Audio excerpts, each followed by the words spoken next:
नमस्कार मंडळी, मी योगेश देशपांडे आपल्या मराठी हॉरोस्कोप विथ योगेश देशपांडे या चॅनलमध्ये आपल्या सगळ्यांचं सहर्ष स्वागत करीत आहे. प्रथमतः आपल्या सर्वांना शिवजयंतीच्या खूप खूप शुभेच्छा.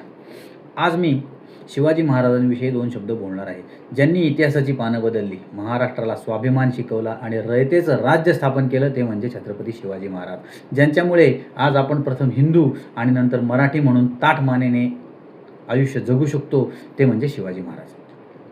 जय भवानी जय शिवाजी या नादाने सह्याद्रीच्या कडेकपारीत आजही महाराजांचे नाव घुमते. 19 फेब्रुवारी 1630 रोजी शिवनेरी किल्ल्यावर माँसाहेबांच्या म्हणजे जिजाऊंच्या पोटी या युगपुरुषाचा जन्म झाला. शहाजीराजे आणि जिजाऊंनी महाराजांच्या मनात लहानपासूनच स्वराज्य आणि अन्यायाविरुद्ध लढण्याची जिद्द निर्माण केली.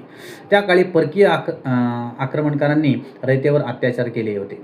अशा परिस्थितीत हे हिंदवी स्वराज्य व्हावे ही श्रींची इच्छा असे म्हणत अवघ्या 16व्या वर्षी महाराजांनी तोरणा किल्ला जिंकून स्वराज्याचे स्वप्न साकार करण्यास सुरुवात केली.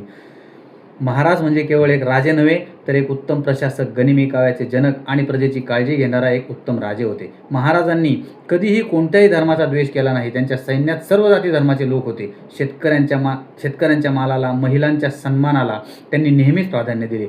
अफजल खानाचा वध, शाहिस्ते खानाची बोटे छाटणे, सुरतेची लूट, आग्र्यावरून सुटका यासारख्या पराक्रमांमुळे महाराज जगभर परिचित झालेले आहेत.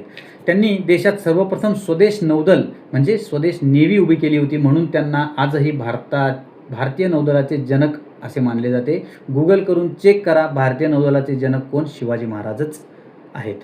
6 जून 1674 रोजी रायगडावर त्यांचा राज्याभिषेक झाला आणि ते छत्रपती झाले.